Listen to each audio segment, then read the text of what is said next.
এই মুহূর্তে জাতিসংঘের সদর দপ্তরে বিশ্ববাসীর চোখের মধ্যমণি হয়ে উঠেছেন আমাদের বাংলাদেশ নামক একটি গরিব দেশের সম্মানিত প্রধান উপদেষ্টা জনাব ডক্টর মোহাম্মদ ইউনূস সাহেব।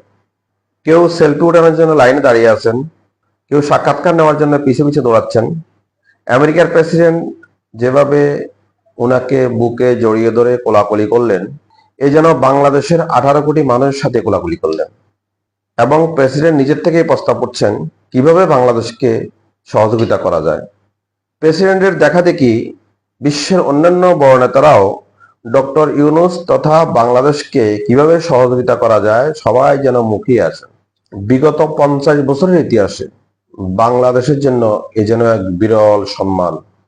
আমাদের সম্মানিত প্রধান উপদেষ্টা 3 জন ছাত্র প্রতিনিধিকে যেভাবে পাবলিক অডিয়েন্স থেকে মঞ্চে ডেকে এনে বিশ্ববাসীর সম্মুখে পরিচয় করিয়ে দিলেন, এ যেন এক বিরল ঘটনা। পৃথিবীর ইতিহাসে কোনো ছাত্র আন্দোলন এত গুরুত্ব পেয়েছে বলে আমার জানা নাই এবং ভবিষ্যতেও পাবে বলে আমরা আশা করি না। আমরা আশা করব এই সুযোগে বাংলাদেশের গার্মেন্টস শিল্পে জিএসপি সুবিধা ফিরে পাবে, বাংলাদেশের গার্মেন্টস শিল্পের সোনালী অধ্যায় ফিরে আসবে, বাংলাদেশের র্যাবের উপর থেকে নিষেধাজ্ঞা প্রত্যাহার হবে এবং বাংলাদেশের মানুষের গলার কাটা রোহিঙ্গা সমস্যার সমাধান হবে।